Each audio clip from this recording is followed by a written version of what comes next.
Então, ao estudarmos agora um pouquinho da cristologia do monarquianismo, não podemos confundir com a heresia que deriva do monarquianismo. O monarquianismo levado ao extremo, ele vai negar as pessoas divinas, ou vai tirar consistência, né, a subsistência das pessoas divinas. Então, em si, o monarquianismo não é uma corrente herética, mas é uma tendência teológica, uma corrente teológica, né? Assim como também a teologia do Logos, que estudaremos mais para frente, também dela derivaram algumas heresias. Por exemplo, a heresia ariana, né, que subordinava uma pessoa a outra, né? O filho era inferior ao pai, segundo a heresia de Ario. Aqui também o monarquianismo, que era muito difundido no Ocidente, na classe, digamos assim, mais simples do povo cristão, né? Derivou também a heresia modalista.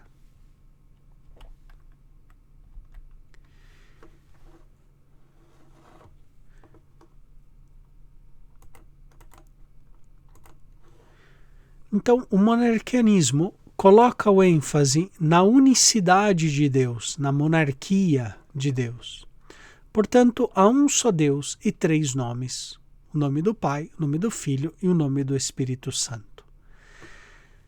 Agora, nós podemos falar de um monarquianismo herético quando esse ênfase na unicidade de Deus nega a existência do Pai, do Filho, né? Ou dissolve a existência de uma pessoa na outra.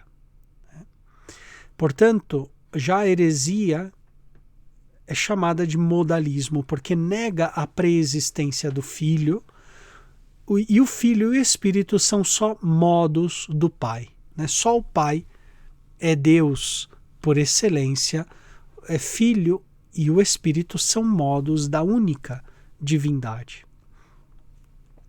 E nós podemos falar de 2 tipos de modalismos na antiguidade.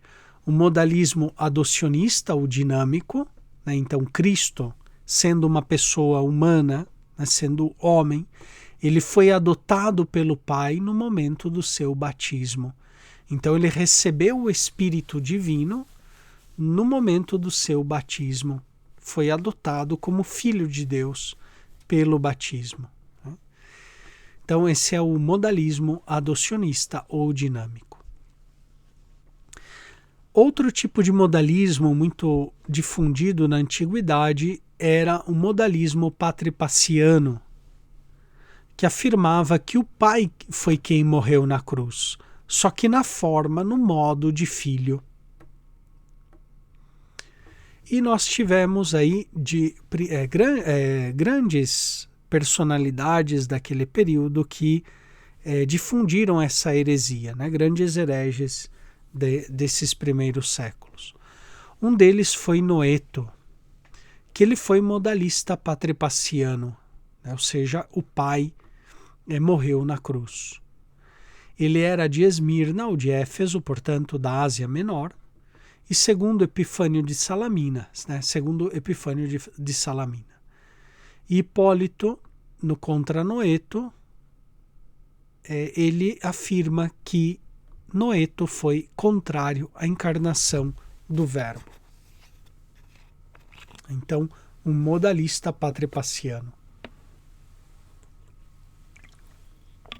O Logos não se encarnou, né? Porque para Noeto foi o Pai, né? O único Deus, o Pai que estava ali sofrendo na cruz, né? Deus mesmo sofrendo na cruz. Outro modalista foi Praxias, que ele chegou a Roma por volta do ano 190, foi acolhido pelo Papa Vítor. Ele pregava contra o monarquianismo adocionista e contra o montanismo. Mas ele era patripaciano, né? Então ele negava que Cristo fosse adotado como filho de Deus, mas ele afirmava que, na verdade, quem veio ao mundo e quem sofreu foi o Pai, né? Não o Filho. Depois ele esteve em Cartago também, onde Tertuliano escreve um livro muito importante contra a Praxeas que nós temos ainda hoje, né? Felizmente, me parece que não há tradução em língua portuguesa do Adversus Praxeas de Tertuliano. Mas esse livro de Tertuliano contra Praxeas é importantíssimo do ponto de vista da linguagem trinitária, né? Ali por vez primeira aparecem os termos como substância, pessoa, né? Trindade, né? Trinitas, aparece por vez primeira ali no escrito de Tertuliano. Outro modalista, eu diria um dos mais famosos da antiguidade, sem dúvida nenhuma, foi Sabélio. Ele foi um modalista extremo. Seguia também um modalismo patripaciano. E ele esteve pregando em Roma sob o pontificado do Papa Zeferino. Né? Então, portanto, até o ano 217, quando é eleito Papa Calixto. E o Papa Calixto excomunga Sabélio no ano 220, né? É interessante porque Hipólito, né, que naquela época já estava brigado com o Papa Calixto, ele acusa Calixto também de modalismo, né? Hipólito acusa o Papa São Calixto de modalismo e diz que Calixto só excomungou Sabélio por pressão do próprio Hipólito, né? Porque Hipólito havia excomungado na sua igreja, né? Hipólito tinha feito aquele cisma, Hipólito havia excomungado Sabélio da sua igreja e Calixto fez a mesma coisa, excomungou também Sabélio, mas Hipólito diz porque Calixto tinha medo de mim, então excomungou também Sabélio, mas Calixto pensa a mesma coisa que Sabélio, né? Pelo menos Hipólito acusava o Papa Calixto de modalismo. Outro também modalista famoso na antiguidade foi Teódoto de Bizâncio, chamado Curtidor. Ele era um monarquianista dinâmico. Ele difundiu a sua doutrina também em Roma. Negou Cristo em uma perseguição, mas ele dizia que negou só um homem e não Deus, né?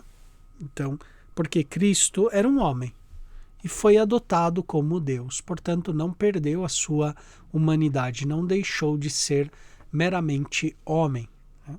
Então ele, nessa perseguição, Teódoto nega a Cristo, ele diz que não negou a Deus, mas negou somente um homem, né? Para que nós entendamos um pouco do modalismo, eu gostaria de trazer para vocês aqui um texto de Hipólito Romano, ou pelo menos atribuído a Hipólito Romano, né? Repito que a questão sobre Hipólito é muito controversa ainda hoje. Tem autores que falam de 3 Hipólitos, né? Agora, esse escrito aqui do Elencos de Hipólito casa bem com aquilo que a gente recebeu da tradição da igreja sobre Santo Hipólito, né? Portanto, de um primeiro antipapa que depois, tendo ido ao exílio com o Papa Ponciano, ao trabalho forçado na Sardenha, se reconcilia com a igreja e recebe depois o martírio lá, né, no exílio. Porque esse elencos aqui, elencos no grego significa refutação, confutação, né? Nessa obra, Hipólito tenta confutar todas as heresias da época dele, né? Então ele faz um elenco das heresias, inclusive de algumas correntes filosóficas, e começa a refutar as heresias. Agora, dentro dessas heresias, Hipólito coloca também o Papa Calixto, São Calixto, né? Como se ele fosse um herege também modalista, como um sabeliano. Né? Claro que aqui Hipólito, ele, digamos assim, está usando de muita retórica, né, para denigrir o adversário, né, para refutar o adversário, que aqui é o caso, é o Papa Calixto. Né? Por isso a gente tem que ler o texto de Hipólito assim com muito cuidado, né? Com muita atenção, e não tomar ao pé da letra tudo o que ele diz aqui. Mas é interessante porque Hipólito está contrapondo a sua própria cristologia com aquela que ele diz ser a cristologia de Calixto. Né? E coloca na boca do Papa Calixto algumas frases que a gente entende num contexto muito mais amplo. Né? Se nós atentamos ao que está aqui no texto de Hipólito, que eu vou ler para vocês, né? É interessante porque a gente nota que o Papa Calixto era totalmente ortodoxo, né? Ou seja, não é um herege, mantém a ortodoxia, mas com um vocabulário monarquiano, né? Ou seja, que tem dificuldade para exprimir com palavras as três divinas pessoas. Né? Então, é um texto interessante por esse fato, mostra um pouco do monarquianismo. Né? Então, essa tendência ao monarquianismo como tendência teológica, em um texto aqui de um inimigo de Calixto, poderíamos dizer assim, né?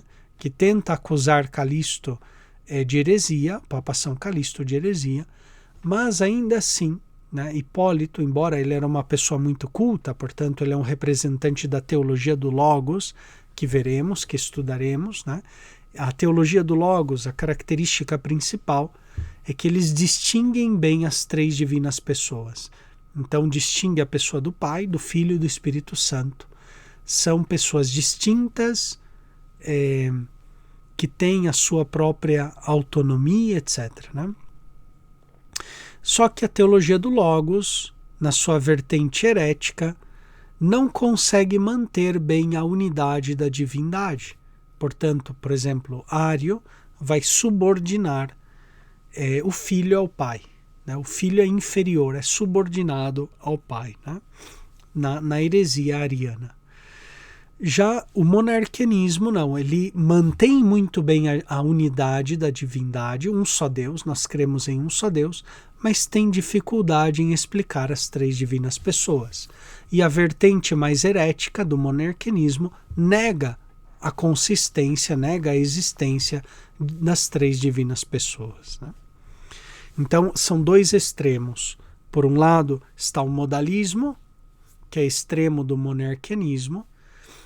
Por outro lado está o arianismo, que é um extremo da teologia do Logos, e ali, né, na via média, só que também com acentos diferentes, está o monarquianismo, acentua a unidade, e a teologia do Logos, que acentua a diversidade das pessoas. Né?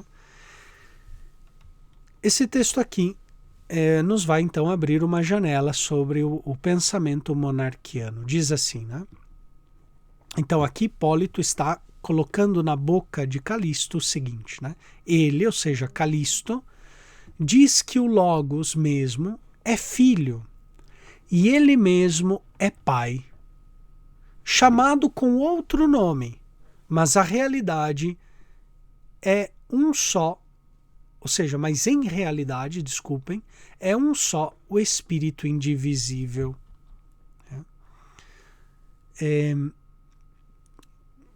Com muita probabilidade o Papa Calixto tem dito isso, hein? Mas nós devemos interpretar dentro justamente de tudo que nós vínhamos falando até agora. Né? Ou seja, olha só, o Papa Calixto diz que o Logos mesmo é filho. Ok, perfeito, até aí todos estamos de acordo. E ele mesmo, o filho, é pai, só que chamado com outro nome. Mas em realidade é um só o Espírito indivisível. Né? Vejam a dificuldade do Papa Calixto, ou em definitiva, a dificuldade da cristologia mais de tendência monarquiana de falar de Pai, Filho e Espírito Santo.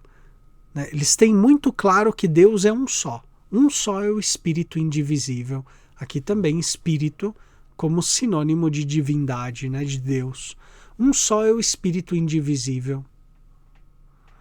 Agora, o Filho, ele mesmo é Pai, porque é um só Espírito, é um só Deus. Só que é outro nome, né? Ou seja, vamos dizer, é outra coisa, é outro nome. Mas é único Deus, né? Não é um o Pai e outro o Filho, mas são uma única coisa. É claro que isso para Hipólito, ele que é da teologia do Logos, que distingue muito bem as três divinas pessoas, isso daqui causa escândalo para ele, né? Porque o monarquianismo não consegue distinguir bem Pai, Filho e Espírito, né? Ao contrário, une muito bem, são uma só coisa. Todas as coisas estão revestidas do Espírito Divino, quer as do alto, quer as de baixo. Continua dizendo, né, Hipólito atribuindo a Calixto.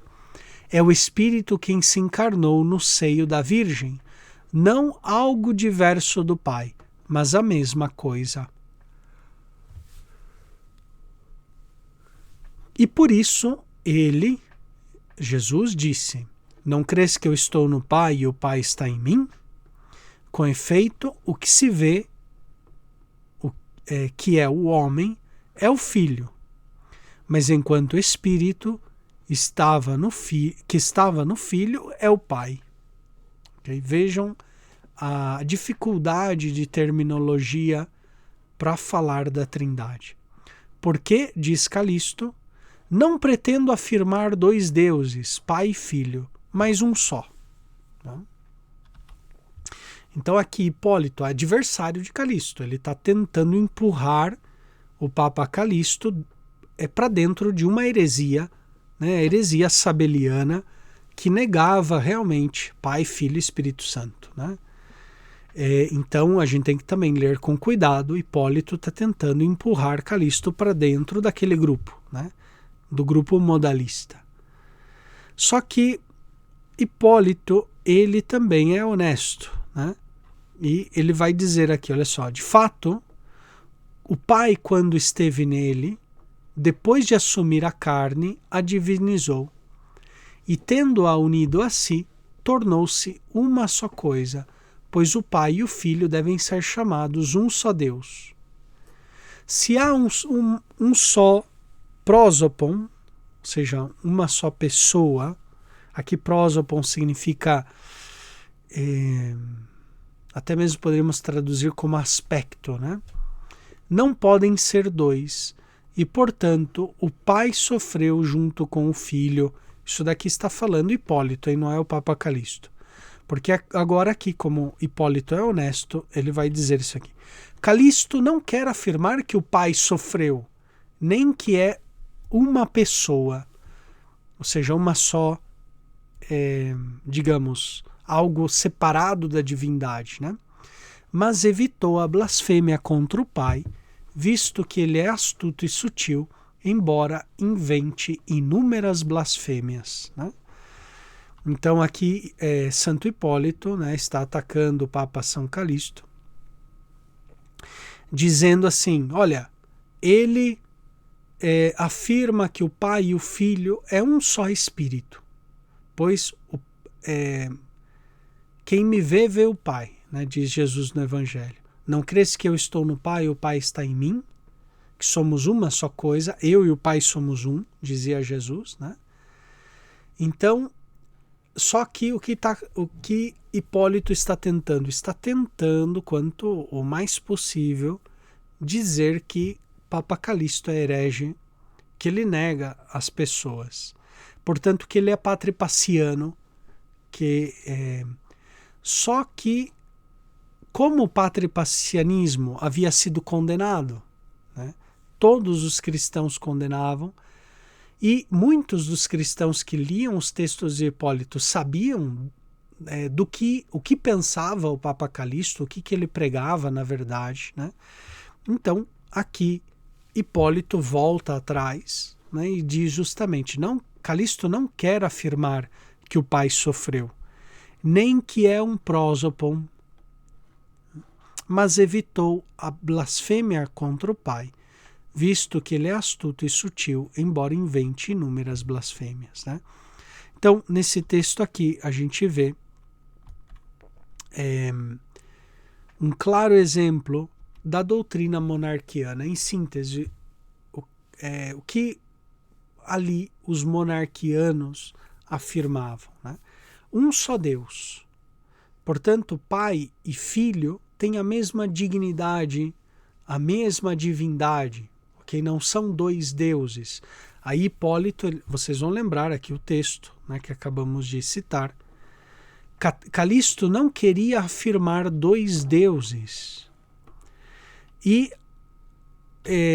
o Papa Calixto dizia que Hipólito era diteísta, afirmava dois deuses, né? Enquanto Hipólito ataca Calixto de modalismo, Calixto, à sua vez, se defende atacando Hipólito, dizendo que ele é diteísta, crê em dois deuses, pai e filho, e não em um só. Então, o monarquianismo vai defender a unidade de Deus, Deus é um só, e vai ter dificuldade em explicar a distinção das pessoas. Até tem um certo pudor de falar do Pai, do Filho e do Espírito Santo, um certo até temor, para não cair em heresia, né? Negando a existência de um só Deus, colocando uma espécie de três deuses ou dois deuses nesse momento aqui, porque a discussão ainda sobre o Espírito Santo não aflora nesse momento, vai aflorar a finais do século IV. Né? Depois nós temos também o sabelianismo, que já é a heresia modalista mais difundida na antiguidade.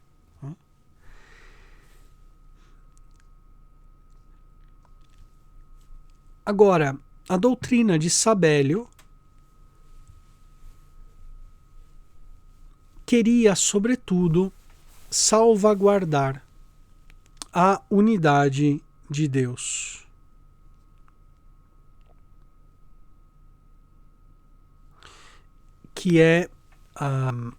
E, portanto, acusavam os católicos de diteístas e de pagãos. Né? Então, Sabélio, ele, acentuando tanto a unidade de Deus, acusavam os católicos de diteístas porque acreditavam, né, no Pai e no Filho. Portanto, em dois deuses e, portanto, são pagãos, são politeístas. Né? Depois, infelizmente, a gente não tem os escritos de Sabélio, né? Se perderam, foram, digamos assim, abandonados, não eram copiados na antiguidade, né? E a gente sabe muito pouco, temos pouca informação direta sobre Sabélio e a doutrina de Sabélio, né? Mas pelos textos que nos chegaram, a gente pode afirmar justamente isso. O filho, portanto, se identifica com o pai, né, sem nenhuma distinção. Não se distingue numericamente, mas só em manifestação. Parece que Sabélio usava essa palavra grega epinoia. Né? Epinoia é uma espécie também de atributo. Então, não se distingue pai e filho para Sabélio numericamente, ou seja, não é 1, 2, 3, né? Não é 1, o Pai, 2, o Filho, 3, o Espírito Santo. Justino, na sua apologia, ele vai falar, né, justamente dessa distinção numérica. Em primeiro lugar, o Pai, em segundo lugar, nós colocamos o Filho, e em terceiro lugar, colocamos o Espírito Santo. Né? São Justino diz isso na apologia. Claro que São Justino não está subordinando o filho ao pai, né? É uma linguagem ainda também um pouquinho imprecisa, mas de alguém que é herdeiro da teologia do Logos, como São Justino, né? Sabélio vai no outro lado, no outro extremo, e portanto não distingue o primeiro, o segundo, o terceiro, mas essa distinção é só manifestativa. Deus se manifesta de vez em quando como número um, ou seja, como pai no Antigo Testamento. Depois se manifesta como filho no Novo Testamento. E finalmente se manifesta como espírito na vida da igreja, né? Mas é uma só coisa, não existe essa distinção, não é algo real, é simplesmente um fenômeno, uma espécie de manifestação fenomênica, né, da divindade. E Sabélio usava também essa expressão huiopator, ou seja, a expressão filho-pai, né? Huios no grego significa filho e pator ou patros significa pai, né? Indicava que existia uma unidade ferrenha, forte, de pai e de filho. Portanto, para Sabélio, o Logos é somente uma palavra emitida pelo pai. Okay? Não é algo que tem uma realidade distinta e subsistente. O pai, portanto, se encarnou e sofreu. Aqui é essa heresia modalista do patripassianismo. Né? E na encarnação, o filho é filho de si mesmo, porque se foi Deus, né, o Espírito Divino, a divindade que desceu sobre Maria, portanto o filho ele é filho de si mesmo, ele é pai e filho ao mesmo tempo, né? Ele é gerador e gerado, ele mesmo gerou ele, né? Então não há uma distinção entre pai e filho na heresia sabeliana. E vocês vão entender agora muito melhor isso, né? Entendendo um pouquinho do que nós falávamos precedentemente da cristologia pneumática, né? Que era uma forma de falar do Filho, né? Da divindade do Filho, citando a palavra Espírito, né? Vejam como é um termo ambíguo que pode depois desembocar em uma heresia como essa do patripassionismo. Então o Filho é filho de si mesmo na encarnação. E também o Espírito Santo, para Sabélio, é só um modo de Deus. Não existe uma distinção real, não são pessoas subsistentes.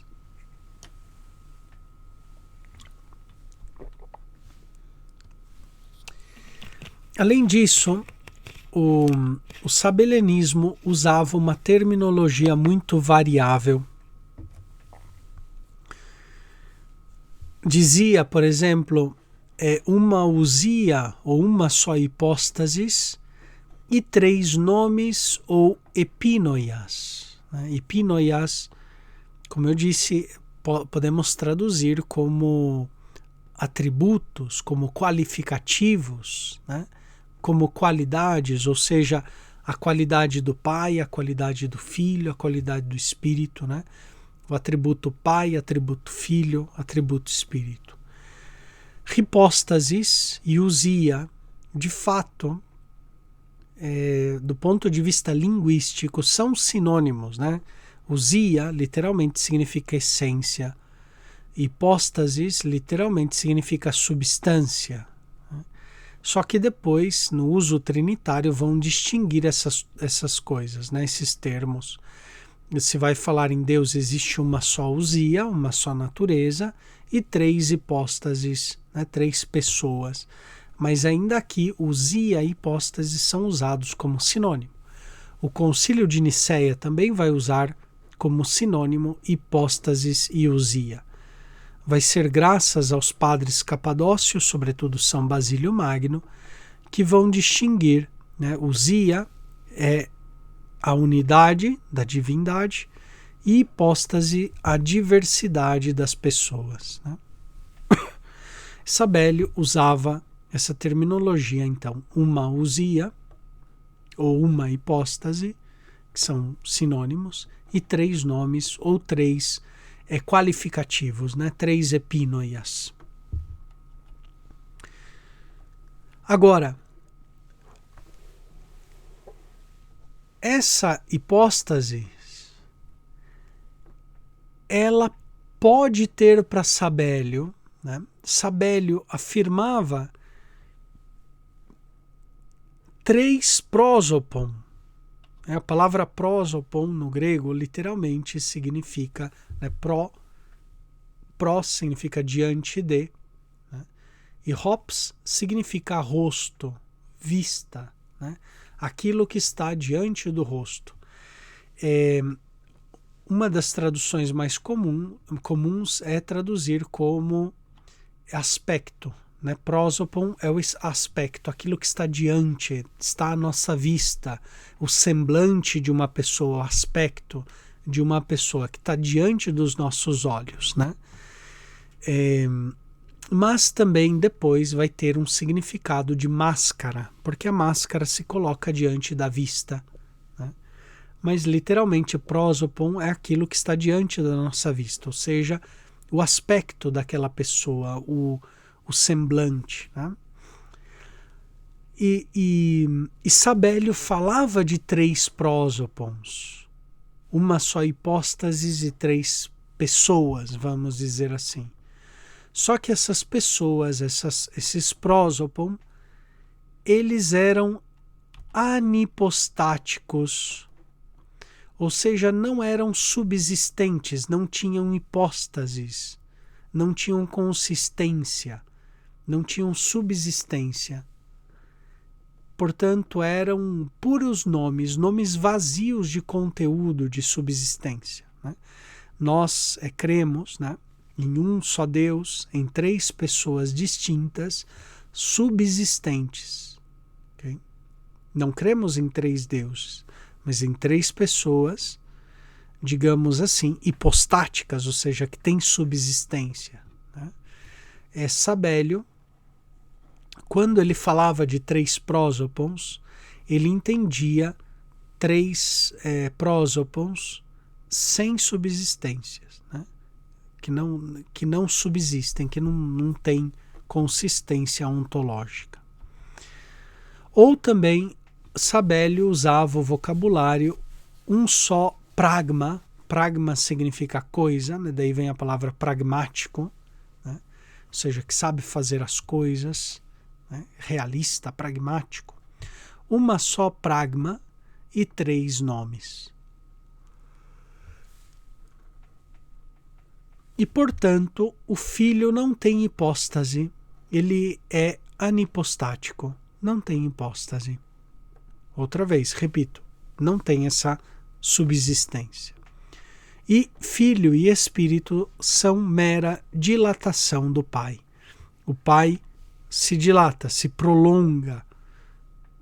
É uma espécie de braços, né, que se prolongam, o braço do Filho, o braço do Espírito Santo. Mas o que existe é o Pai, é o único Deus. E, portanto, o Filho é só uma emissão verbal do Pai. Então, isso é um pouco a síntese do pensamento sabeliano, né? Que, infelizmente, não temos os textos, também não temos os textos de Sabélio.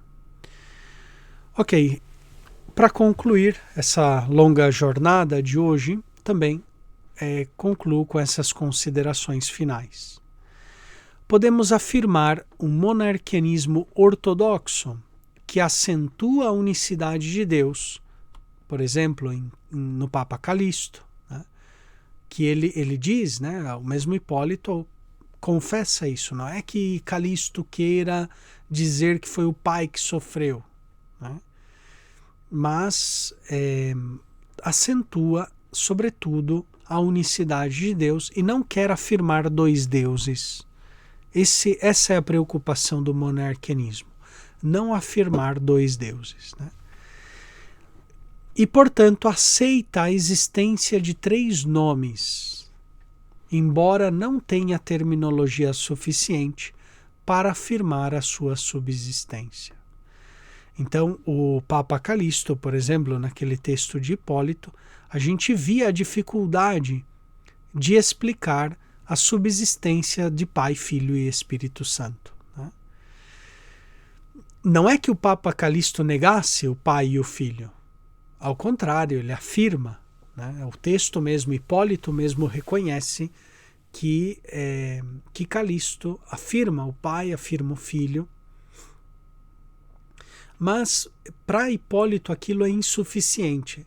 Essa teologia, essa cristologia do monarquianismo para Hipólito, que é da teologia do Logos, que é uma teologia muito mais alta, muito mais teológica, elevada, o monarquianismo é insuficiente para explicar a Trindade.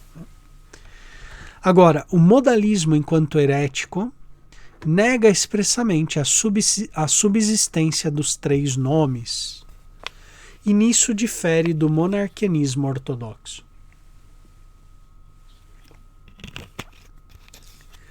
A precisão terminológica só ficará bem estabelecida de modo definitivo a finais do século IV, graças à reflexão dos padres capadócios e do Concílio de Constantinopla do ano 381.